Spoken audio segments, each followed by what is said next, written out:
amazing instrument. It has developed into an incredible voice in today's music.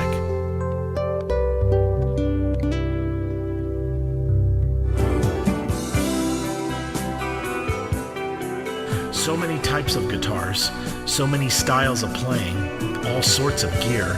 How does one make their voice be heard as a guitarist? My name is Jeff Floro, and welcome to All About Guitar, where we talk tone, we talk technique, we talk gear.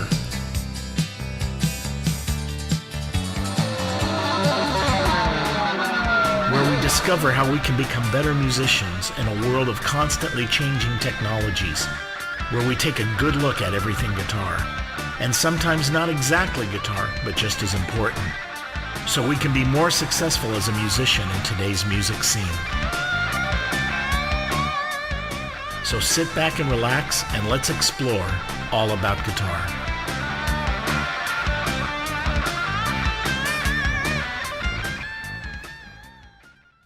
Good evening, everybody. Welcome to All About Guitar. We have a great show for you tonight. Tonight, we're going to get a little sneak peek on some new instruments that are coming out from Form Factor Audio.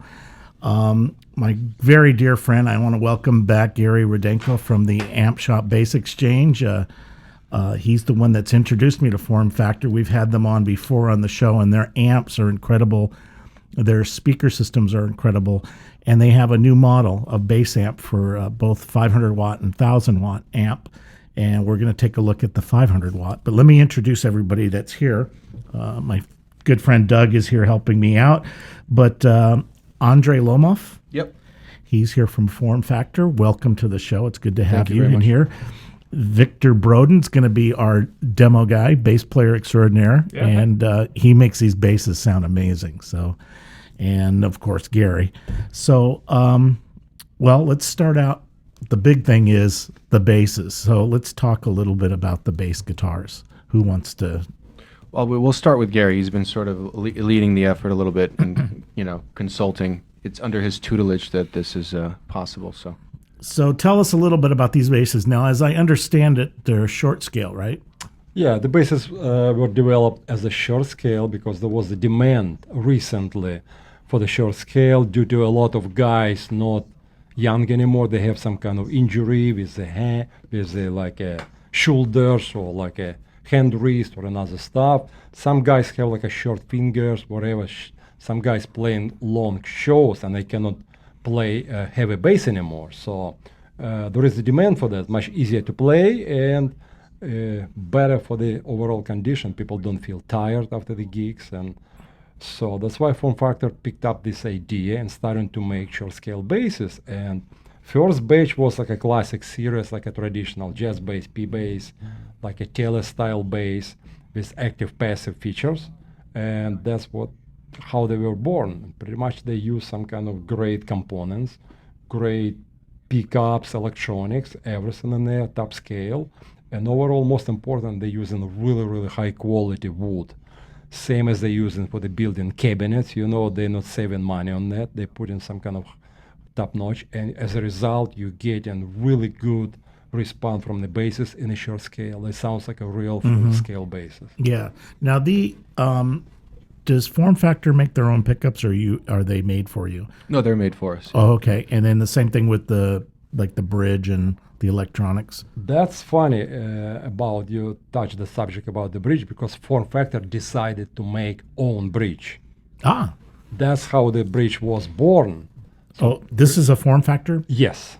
It does not have Form Factor logo on there as well, but the next bass is coming. They have the Form Factor logo, which is already started. Now, this bridge that I'm showing you right now, if you took a look at some of the stuff when I was over, when I did the seminar on the bass seminar over at Lonnie Spector's amp show, we took a look at this. You had just gotten this. I had that and it's a really installed. cool bridge. I'm going to kind of stick it in front of the camera. It's got brass. It's a bronze. Oh, bronze. Excuse me, bronze. Okay, well, I'll let you explain it. So what's this material?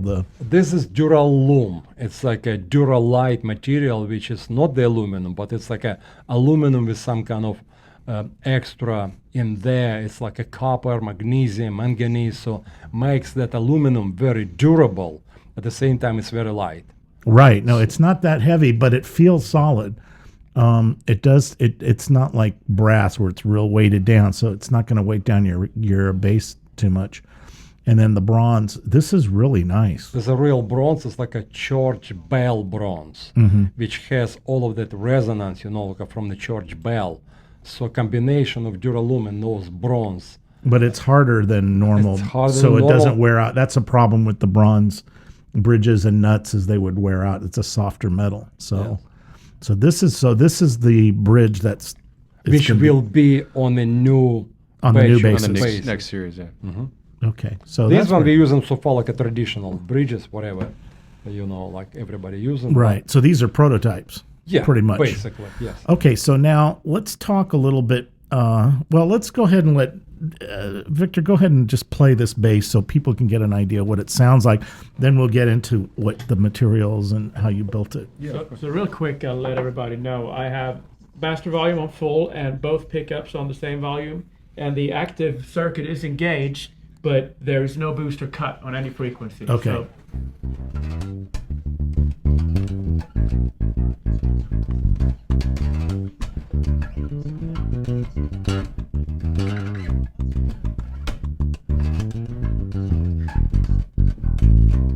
So there's a little bit of that, just standard finger style, and we'll do a little slap thing too. Maybe I'll just boost the lower end just a little bit.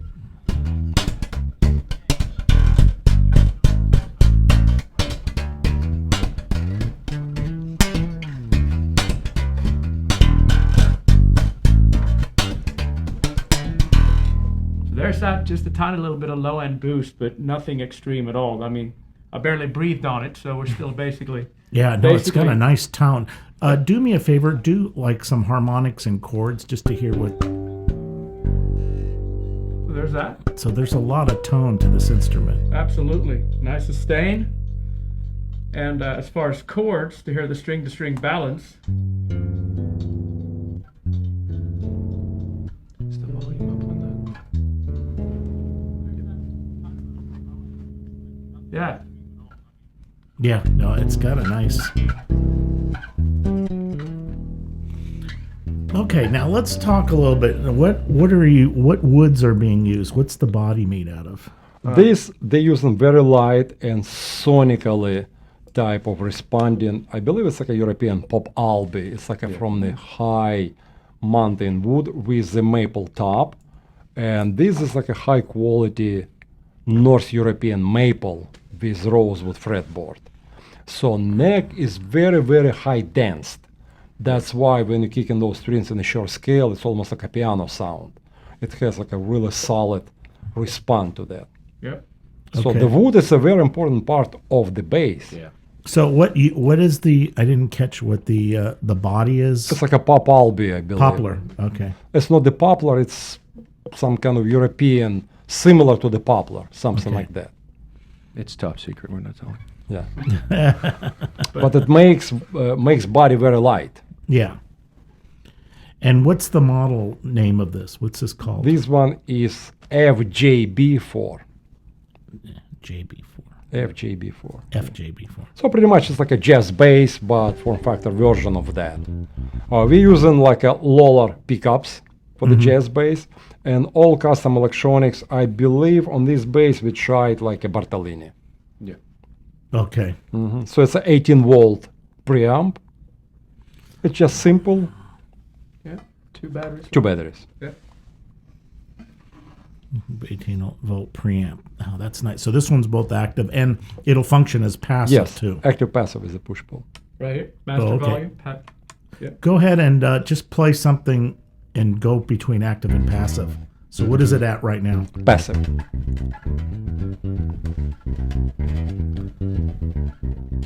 Okay, then try active. Oh, wow.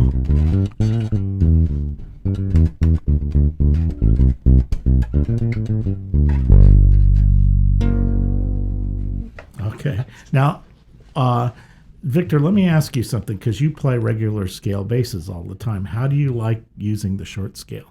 Well, interesting thing about this is I own a few short scales Okay. that are more traditional feeling short scales. They're hollow bodies, or the string spacing is real tight. Or this one, my fingers aren't super long, so right away I dig playing short scale.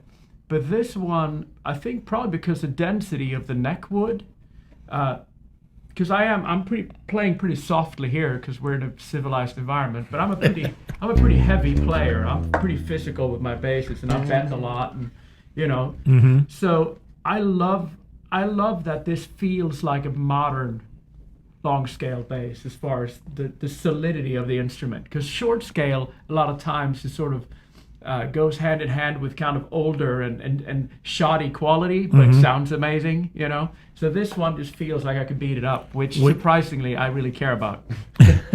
When you play it, especially when you play hard, can you feel the body? Is it real resonant all the way around? Absolutely, and I think when I played the harmonics earlier, you could tell, and sustained too, because normally short scale basses, even with round wound strings on them, it sounds. They died fast. Yeah. Yeah, and we're in a situation with speakers and cranking the amp up, this thing really pops. I mean, I have it direct and you can hear it, but I'm trying to if he really digs in, it clips the board. It's how much output's coming out of it. It's really powerful. It's got a lot of juice to it. Yeah, it really does play like a dream. This neck really fits my hands. So do me a favor and lift it up so they can see it on the camera. Take a look at this. You got to look at this wood. It's just absolutely beautiful. I'm going to take a shot of this, and then flip it over to the backside. You can take a look at this. It's got the little logo on the neck plate there. Nice touch. And look at that neck. It's really. Now, do you know what the radius is of this neck? What is this? Basically, this bass was built like a 65 jazz bass, only shorter to 30-inch. Same radius, same everything, just shorter. Okay. Same 18, I think. No, this is 19 millimeter space, like a jazz bass, so very easy plate for the jazz guys.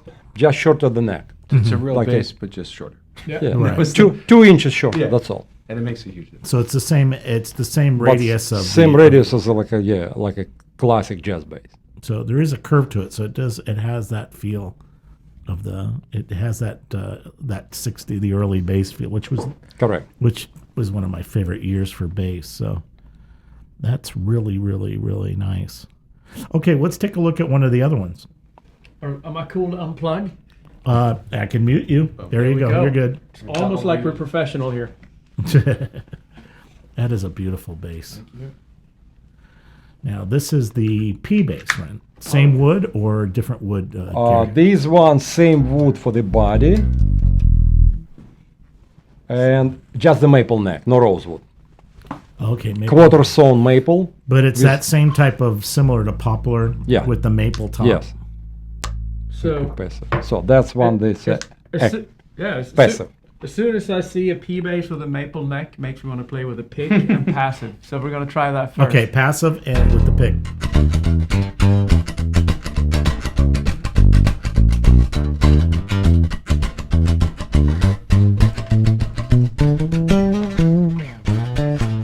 This one really sings up high. Even with a pick, it doesn't get skinny. It sounds really fat. It's pretty, yeah, and that's passive. Beautiful. Oh, soft pick? You want to hear that? Yeah. Let's do. Let me keep it in passive so we.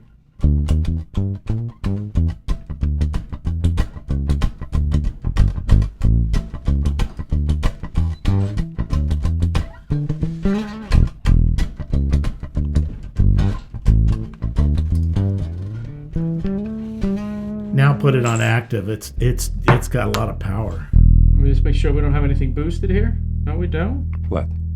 No. Oh, we're right in the middle. Same pick, so we can really A/B it.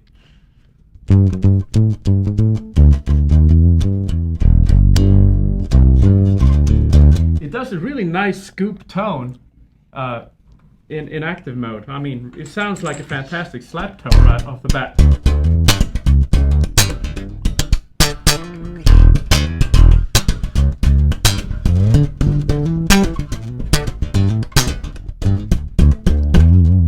Yeah. It's real clear too. It articulates really well. It doesn't get muddy. I mean, there's a lot of bottom end coming out of that right now, but you can hit the notes are true. That's the kind of the whole form factor signal path. At that point, it's like you're hearing the clarity of the amp married to the clarity of the bass. It works Now, pretty well. let's divert. Let's just take a little tangent for a minute because I want to. The people that haven't, we did another show with Form Factor, but I want to explain. I want you to go ahead and explain a little more about the bass amps because they're very clean, very high power, and in conjunction with their speakers, if I'm correct, the speakers are like full range monitors, right? Well, I mean, they're still bass cabs, but the way that we took the approach to it initially was to kind of model it. We have a company and a factory that builds professional PA systems. So we kind of took a lot of those same components and we basically assembled them. I mean, obviously some modifications for the woofers and the compression drivers, but the idea, the manufacturing process is very similar.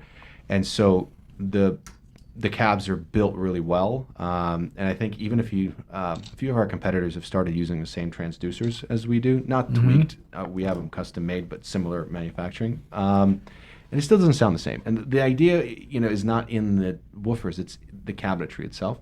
So we basically took a different approach. We said, okay, we're going to start using the same PA techniques, PA building techniques, put the same components in, and it allowed the bass players to actually hear what their tone sounded like, which was incredible. It adds almost zero coloration. Right, but your speakers are more full range than a normal bass speaker. I think they are. Yeah, you can. No. Speakers are bass speakers. Oh, it's still Right. bass He's saying like full, like they have a compression driver in them, which is most of the time everyone else uses tweeters. Yes. So you have a bit more of a frequency response, but they're not a PA speaker. They are a bass speaker, but they're more, to your point, they're closer to a full range than anything else, but they're still a true bass cab. And so the same kind of went with the same sort of technology went into the amp, and this is the new BI 500 DI, and the DI is for direct out. So we released this several years ago, got really great feedback, but the only kind of request was a direct out, a balanced XLR, and so we added that. And the same philosophy applies. There's really very, little to no coloration of any kind. You're hearing the actual bass. Right, it's a pretty transparent sounding amp. Yeah, exactly. That was the whole point. Because the whole point is, you spend a lot of time setting up your bass a specific way, paying a lot of money in some cases for that, and then all you're hearing is the character of this one amp, which is, I think, a bit unfair. So I think a lot of players, when they first plug in, they're always like, whoa, it's like, what am I hearing? You're actually hearing your bass for the first time, which is incredible. So right. And what's interesting now is the new ones have the dual has two direct outs, and Correct. one's pre-EQ and one's post-EQ, which is very cool. Yeah. Now I have it set up post, so you're hearing the EQ in there. It's not just, but literally at pre-EQ you're getting straight. Yeah, it's just a clean signal. It's And a just lot the of bass. times, depending on your live situation, it's useful to have those two features, especially if you're a guy like Victor. You never know where you're going to end up, small venue, large venue, Right. stadium. It's good to because if you're doing a stadium gig, you really just want to let the sound engineer decide what the bass sounds like in the Right. room. And Sometimes it's a great traveling because it's light and it's small. No, the thing weighs nothing. It's pretty much you can with the direct outs, you can let the sound system do the work, but it has enough for you so you can get one or two cap. It'll power enough if you need the stage 500 sound. the 500 watt actually, it puts out an insane amount of sound if you, for something this size and this weight, even at this power rating, because our power ratings are rather conservative. We don't exaggerate them. That is what the module benches at, as you call it. There's a bench test you can do. And so it's a true 500 or a true 1,000 watts, which actually is a lot of power. But the reason people are so used to being like, oh, I need 2 refrigerator cabs and 2, SVT whatever rigs, because they're so used to unfair ratings where people kind of manufacturers exaggerate a little bit what the rating is, and so you think 1,000, I don't know what that sounds like, but a form factor 1,000 watts sounds like a full 1,000 watts, and it's it's a lot of sound. It's plenty of power. It's plenty of power. Yeah. Now, do me a favor, pick this up and flip it around to the camera, and let's just go through a little bit of what's on the front panel. Yeah, Gary, you want to do that so I can see? Okay. No, I'll hold it and you can. Okay, so we're right over there. Yeah. So you're looking at, there's a gain control, Yeah. and then the bass, the middle, which is switchable over Exactly. here. So you're picking which frequency you're affecting with that middle switch. And I moved it a little bit to, I can't see what my frequency is, but it's at 2.0. I think it's 2000 kilohertz, I think. And then there's treble, there's a limiter in it, and then the master control, and then there's a mute, which is very cool. And then down here, there's the different inputs. So there's an active and passive input, Correct. tuner for your tuner, send and return for your effects. And then, is this one headphones? Yeah. Headphone. Oh, yeah, Okay, headphone it's jack. covering the headphone. Yeah. insignia. So it's got all the things necessary for a studio person to. I'll go ahead and show this. Might as well turn it around to the back. Yeah. So you have the post EQ, pre EQ, and then your speaker outs Exactly. in the back. And then the power, which is a power console. And it locks, which is It's very locked cool. in. It doesn't So- disconnect randomly. So it's a good. It's a simple design in terms of it's not a lot of fancy menus and stuff, but it does what it needs to do, and it's very the controls are very Intuitive. yeah. That was the whole point. I mean, we weren't complicating anything or reinventing the wheel.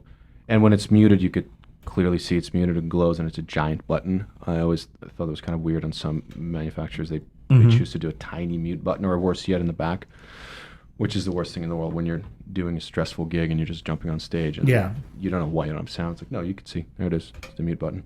So It you glows can mute- green. yeah. It's And- neon green. It's nice, and it's everything's accessible. The send and receive is all in the front, so it's pretty, which is handy if you need to. I mean, it's nice to have stuff in the back, but in the front, especially with the tuner, you just can put it right there, and it's The idea is everything you need during a show is in the front, and everything that you deal with before you start playing is in the back. So you never have to, as Poncho used to say, he's like, you never show your butt to the audience, because you're diving behind, doing something Right, just right, looks right, awkward. right. So you can look cool still and look at the audience while you're tweaking things. So now what else is besides the power? What's the difference between the 500 and 1,000?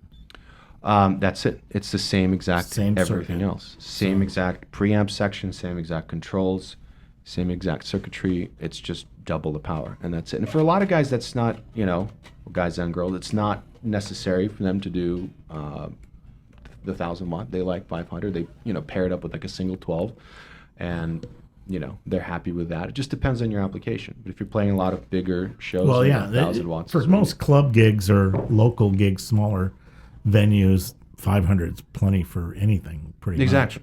And the thing is, the weight is very similar. And I mean, you're really looking at it. It's about an inch bigger in the 1,000 watt. much. Oh, it's an inch deeper. It's an inch Deeper. deeper. That's it. That's the only difference. So if you have a case for this or anything else, you can pretty much use the same case. It's just pretty much the same footprint. And it looks identical from the front. So Now- once you're used to it, you're fine. Explain to them the options that you have for the cabinets, real quick. I know we didn't bring cabinets tonight because we can't really crank them up in here. But but explain a little bit, because that's unique to form factor. the Well, way- yes, some of our, I mean, again, we take a more conservative stance, like our 210. So we have a normal range. We have a 210, a 410, a single 15, and a single 12. Correct? Am I leaving Correct. anything out? Okay. Yeah. And so we have, Neo, and then we have ceramics, which is what we call regular, and the lightweight version of the cabinet, a normal weight. So usually, people pick it out based on kind of their application, but your single 12 usually pairs with a 500. You can power 210 with a 500. 210 easy, very Easily. good combination. It's a great combination.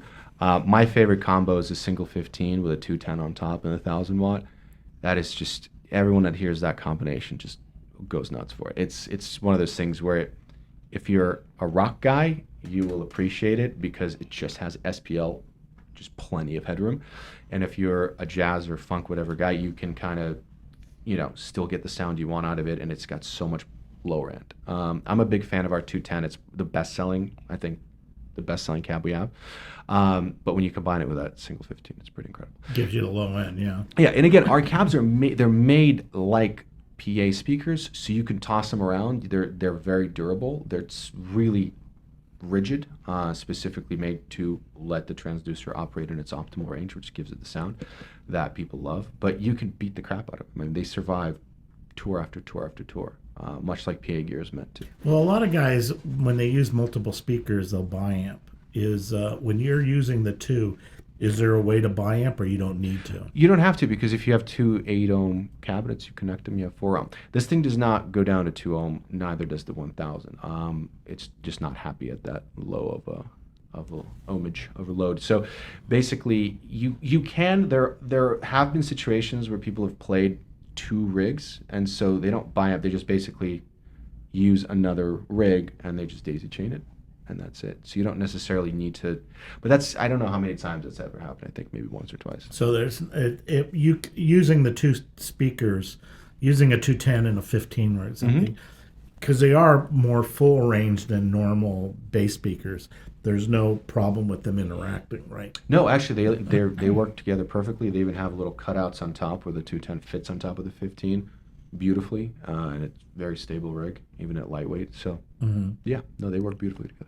Trick with those amps are like that, because this amp has real true power. So you can easily use this cabinet with single 8-ohm any cabinet configuration. And what you do, you just put in this amp in a safe mode, so it's not sort of kind of overloaded the cabinet. But the minute you added another cabinet, you get an all full range, 500 or 1000, which those cabinets designed for to keep. So no matter what it is, you're always in the safe range, or you're getting full blast from that with the combination. Right. So they're not really farting at the low, underpowered range like most of manufacturers who are doing them a little bit on a low scale. So that if people, let's say, buying any different brand, similar 500 watt, and they use an 8-ohm cabinet, they're literally getting like 180, 200 watt only. Which this amp at 8 ohm instead of 500 will produce about 375, which is still plenty of power for any single cabinet. Yeah, exactly. Now, is there a difference in the sound between the Neomag and the ceramic?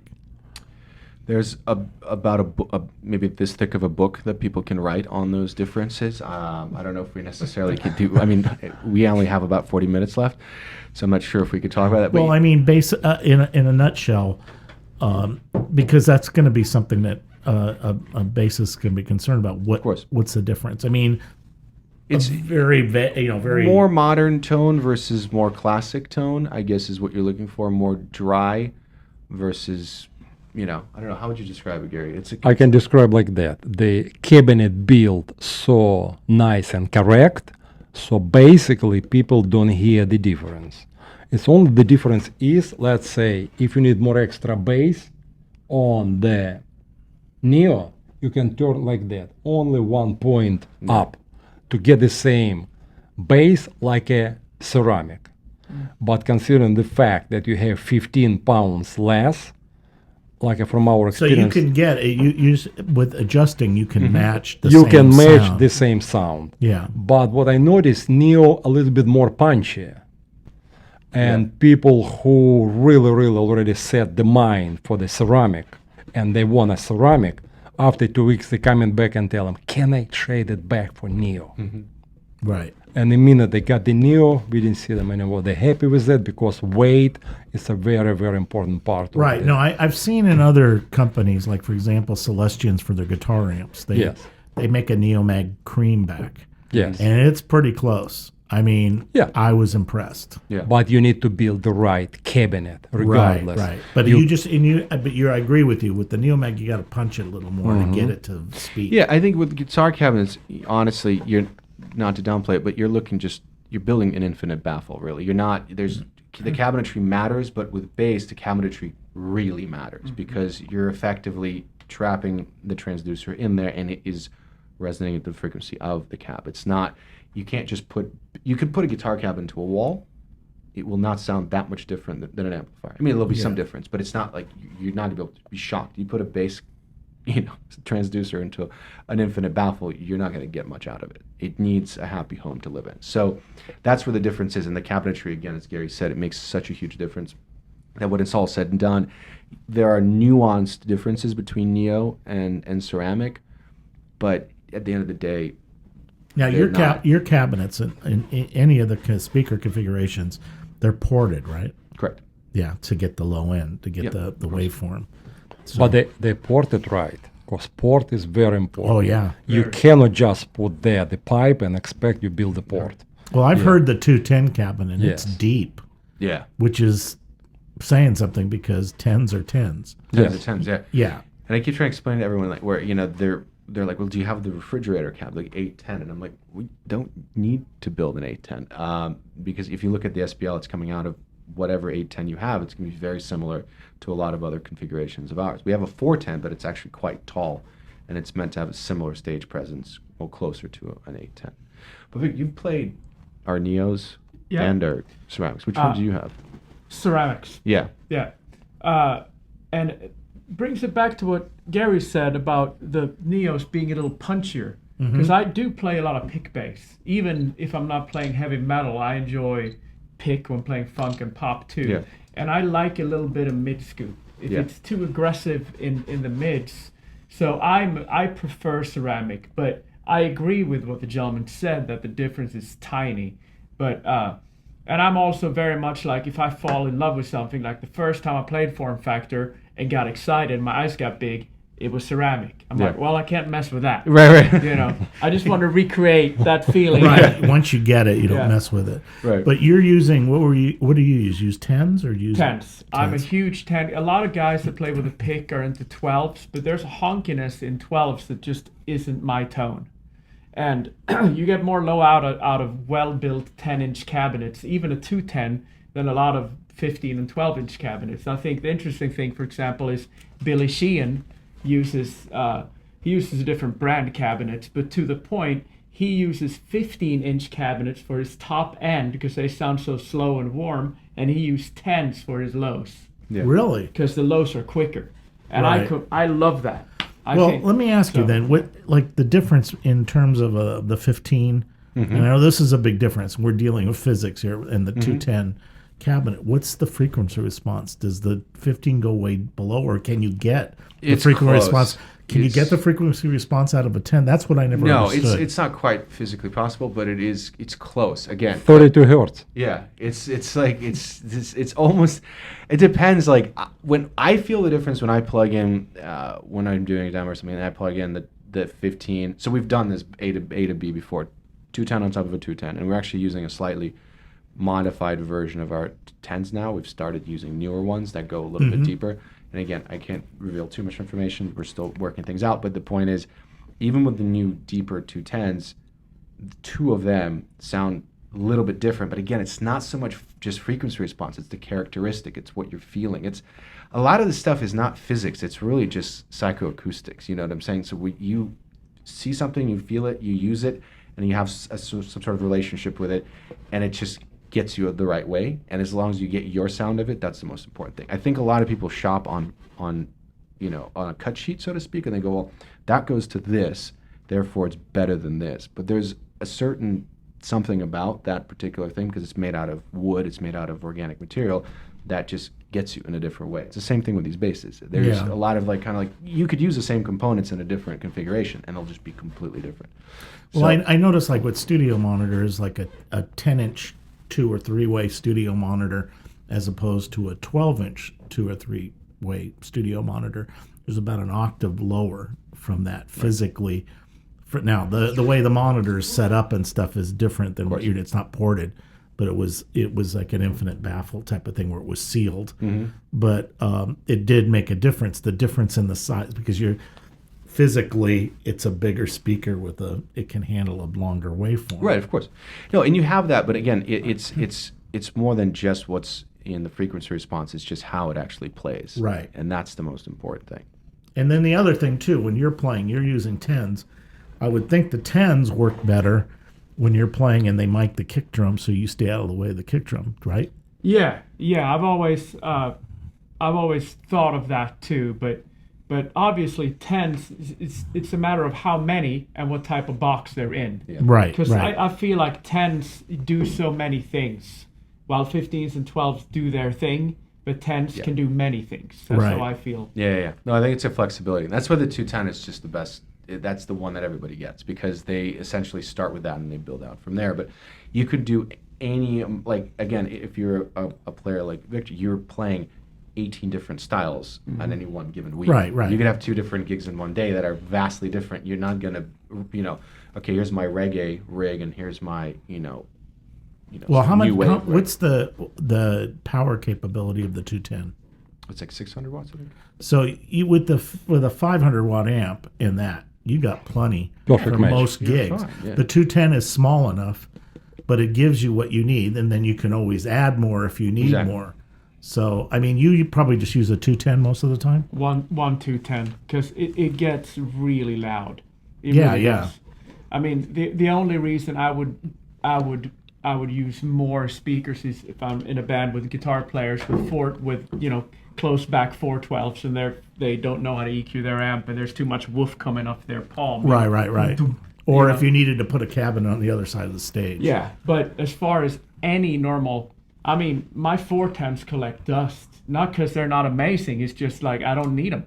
Right. And your back thanks you for it. Yeah, that too. It does weigh a lot. I don't want to switch topics, but I have a quick question about the onboard preamp. Okay. Do you know the center frequencies of the 3-band EQ?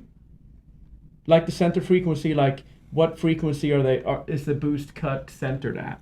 It's a boost cut. Yeah, but like for example, the Around low, what frequencies? yeah, is are it he's at 40 asking. hertz? No, I don't know. Yeah, But yeah. we can find it out. I would love to find that out. We can find it out. Yeah. Mostly Yeah, because it sounds great. We can ask. We can ask Tina. She knows for sure. Yeah, good. She did it. Yeah, and this will be up on the Facebook Live. Will be posted if you get a chance. Put it up there so they can tell Yeah, we'll put it in the comments. frequencies. Yeah, that's Some stuff that's we just have interesting to keep because that makes a secret. difference.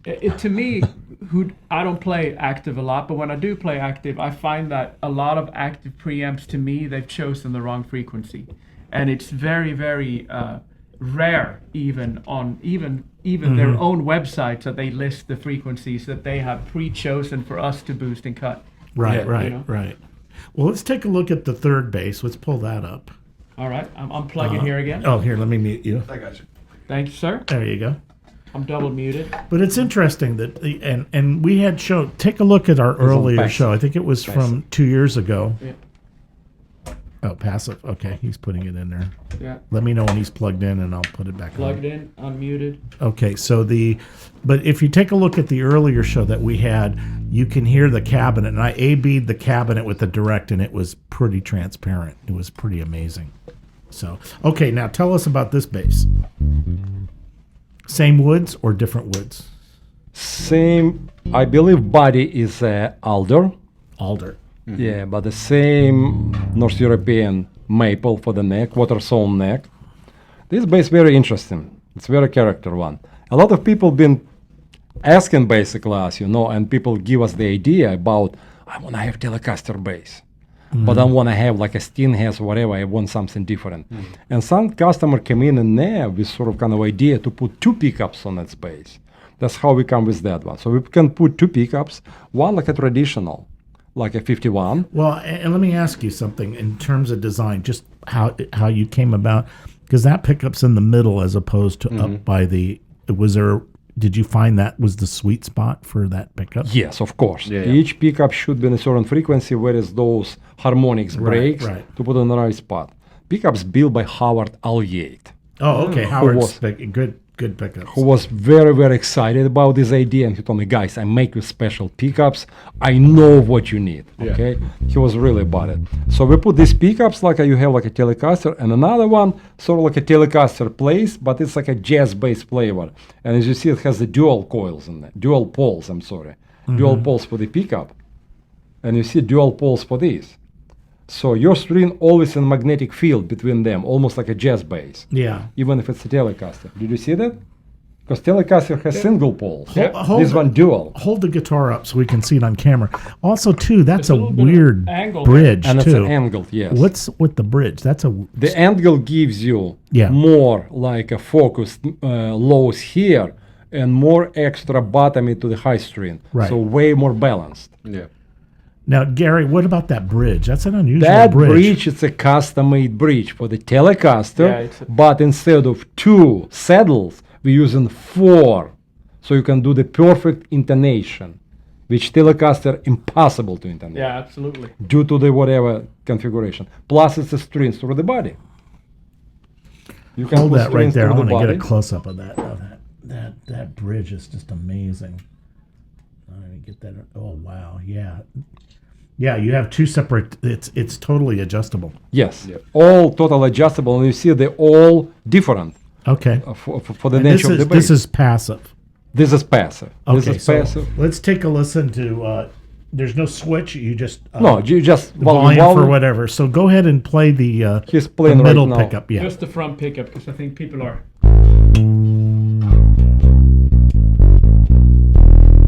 That's pretty deep.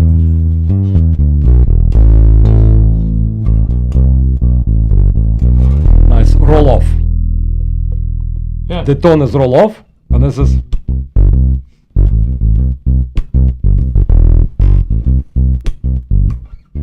Even in these headphones, it still sounds incredible. Yeah, it's clipping. I had to bring it down. It's so hot. now we're adding the bridge pickup to the same sound. Give us just the bridge pickup. I mean, yeah, the bridge pickup right now. I just want to hear what it sounds like. Bridge pickup. It looks like it's a pretty heavy wound from where I'm sitting. Right. That's pretty punchy and low end on it too. You can slap on that. You can do the Jacko type of, Victor, try it with a pick. I'm curious how if it growls with that. So I never really play pick with only the bridge pickup. It might work because this has a lot of low end. So this is my really bright pick. Okay.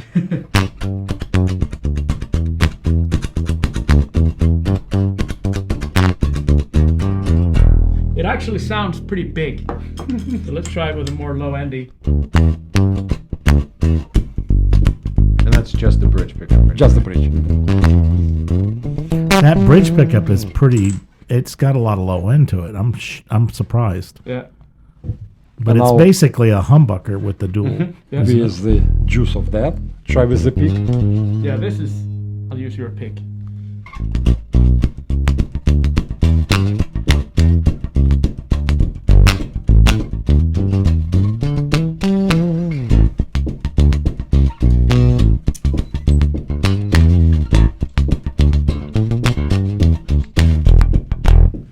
Yeah. It's pick funk. But almost all my basses, both fingerstyle and pick style, I'm a guy, play passive, and I love sort of full volume on the front, and then the back, A little. if you start with just the P bass tone like this, classic, we'll stick with that Fleetwood Mac riff, and then instead of going all the way, just going kind of like 7 out of 10. Still sounds like a neck pickup, but it sounds a little angrier. So you Right. don't- It you gets don't- that growl to it. Yeah, you don't hear this pickup, but you feel it. You feel it. And Yeah. that's kind of my favorite. And that's how you get all those great old 80s metal like Guns N' Roses, and like you get that. Now, with this pickup configuration, Victor, is this good for popping and snapping? Absolutely. This bass already to me has a perfect, it's not at all dead in the mid range, but it's got a nice scoop to it, which a lot of P basses are very honky in the mid. Right.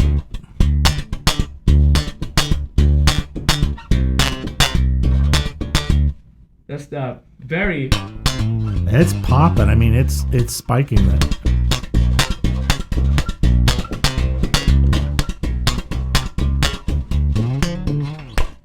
yeah.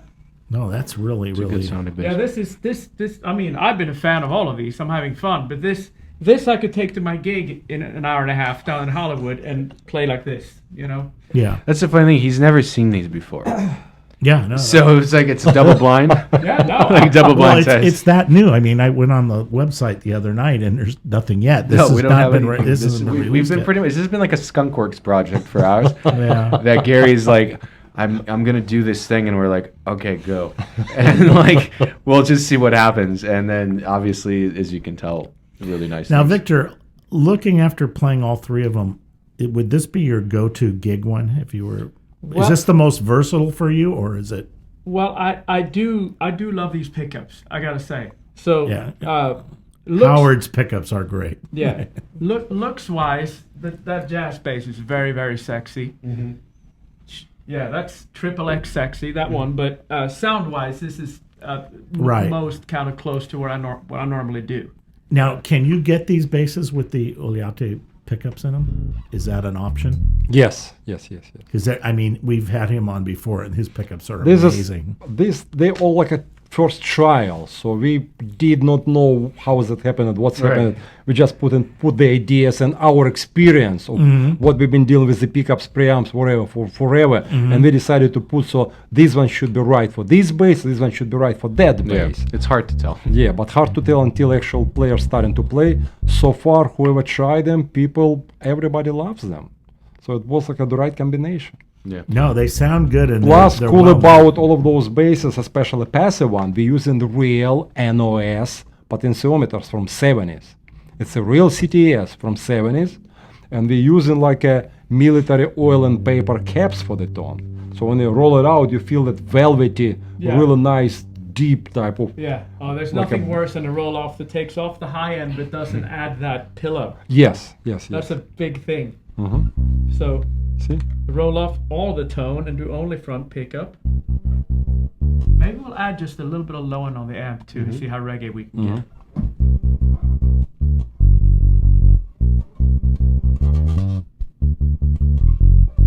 That's very nice. And it doesn't, sometimes when you roll off all the tone, you lose all of the mid-range push too, but this one, It's poppy. I mean, it really has a dynamic, and I have a little bit of limiting because it's tweaking the input, Yeah. so I had to limit it a little bit, Right. and it's still punchy. yeah, it's, I always listen, when I buy a bass, I don't plug it in for almost 20 minutes if I like one in the store, because I like for it to feel like a kick drum. If I'm sitting with a bass against my ribs, if I do this, if I mute the strings, Tower Power style, like that, I want it to feel like a kick drum. And I don't want to have to EQ that kick drum. Right. It should just be there.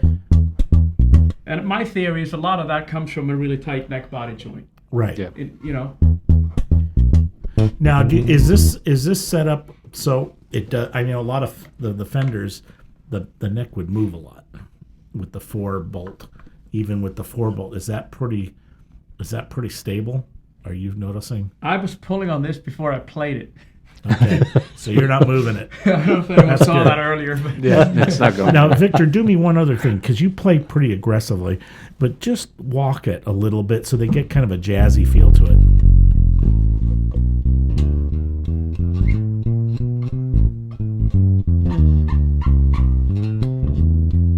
So it gets that tone too, and the bass is versatile. It gets Yeah, that's the whole point of. I think we kind of, again, through a lot of experimentation and happy accidents, just kind of landed on, again, very versatile, transparent, very versatile and transparent. The whole signal path becomes just, you can play anything you want. You could literally do your reggae gig on a Sunday brunch, and then go Sunday night and do your rock gig. Now- And you're good to go.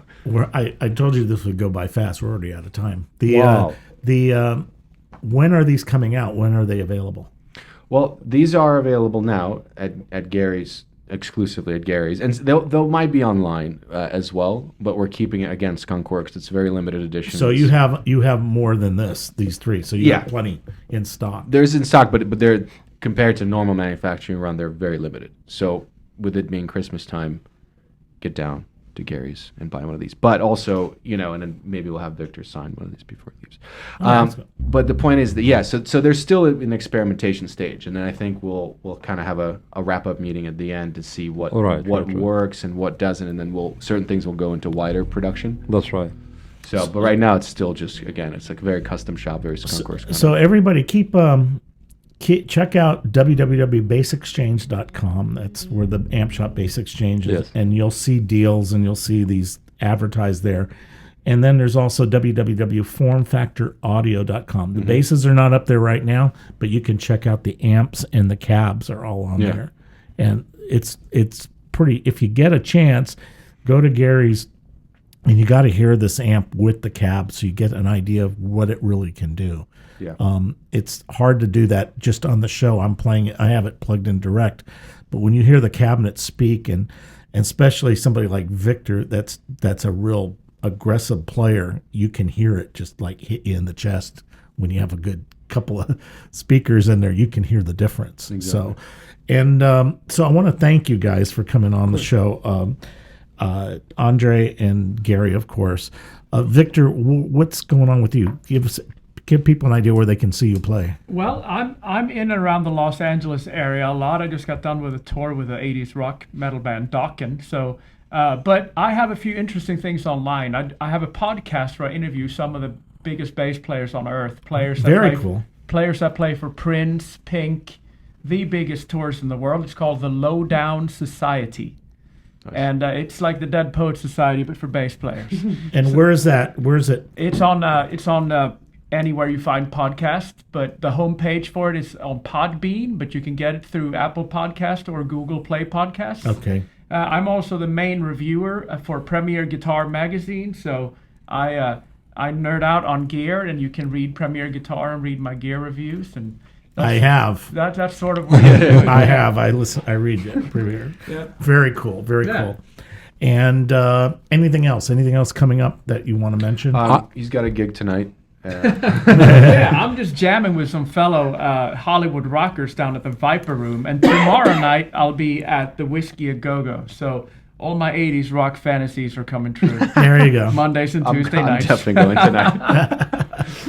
Couple of new things. First of all, I want to add something. So Form Factor expanded the bridge type of deal, and they offer it not only bridges for the Form Factor basses, but they're doing direct replacement for the P-bass jazz bass, Music Man, and Sire as well.